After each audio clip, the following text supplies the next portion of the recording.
Money talks and bullshit walks. I just did a video which on Too Big to Fail, the banks and shit with Barney Frank and Robert Reich.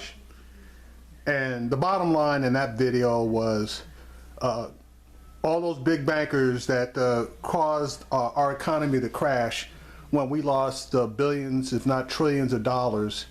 And a lot of people got hurt, lost homes, lost jobs, lost a lot of stuff. Not one fucking person went to jail, okay? Not one.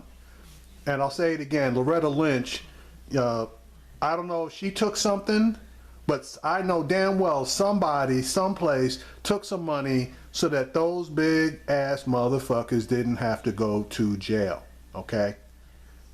I'm doing this video now as another example of how money basically is king and everything else is bullshit.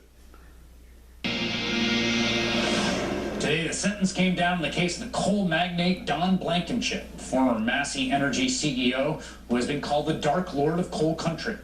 Blankenship was the highest-ranking former Massey executive charged with the worst domestic coal mining disaster in 40 years, an April 2010 explosion at the Upper Big Branch mine in Mount Cole, West Virginia, that killed 29 men. Blankenship was CEO at the time of the explosion. He was charged with conspiracy to willfully violate mine health and safety standards, a misdemeanor.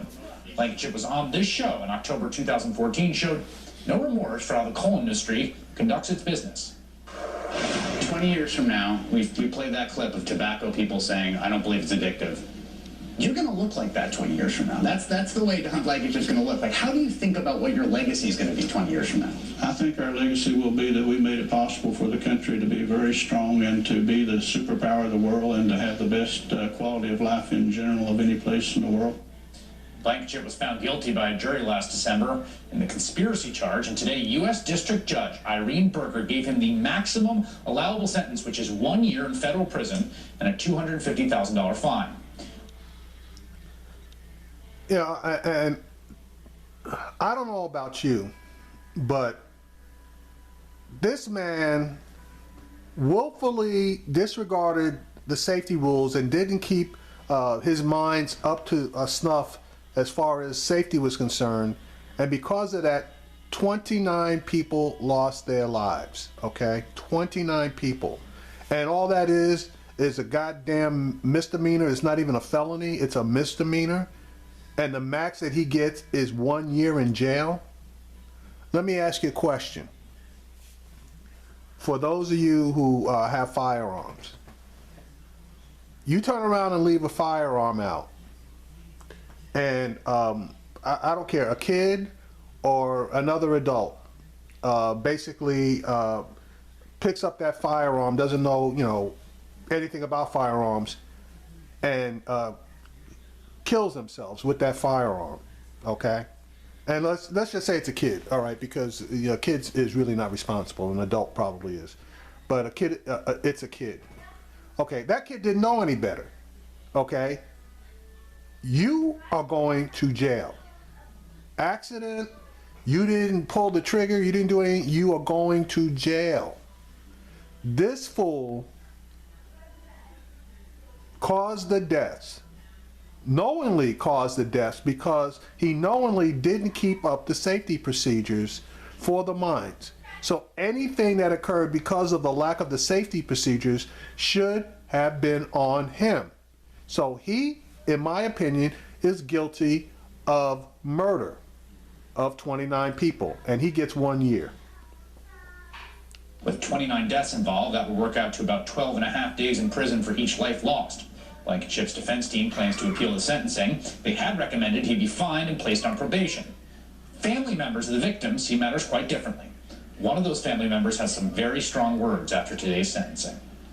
I lost 3 there that day.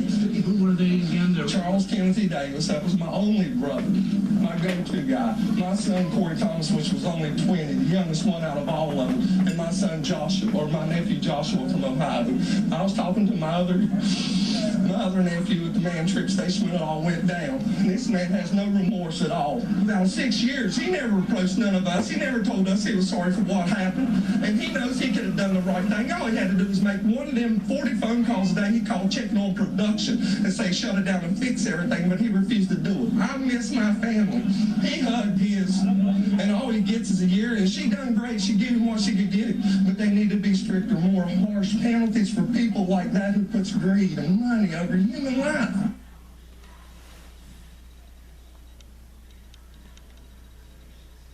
See, the laws in this country are not made for you and me. It's greed. The laws in this country favor the rich. If you got money, your money gives you power for you to have high-class attorneys that have relationships with DAs and judges, okay, and legislatures that write laws that favor the rich. So again, you know, just like in that banking situation, those guys make campaign contributions, okay, to both sides, not just one side. They make them to both sides, so they make sure they cover all their bases. So when the shit hits the fan, all that they got to do is pick up the phone, or have somebody else pick up the phone, make a few phone calls, and they know that their asses are going to be covered. Where you and I, we don't have the ability to pick up the phone and call somebody that can get us out of Dodge. So we're gonna do the time. But these motherfuckers, you know, I mean, it's even surprising. This guy ain't even gonna do a year, because basically he's probably gonna end up doing 3 months and get 9 months or whatever probation, and he'll be back in his house, you know, with his family, and all the money that he got salted away. Because you know damn well when this shit went down, money got transferred over to the wife, so that or to the family members, or pushed out somewhere, so that he couldn't be sued civilly behind this. So, you know, it's a damn shame. But something's got to change in this country, or we're all going to hell.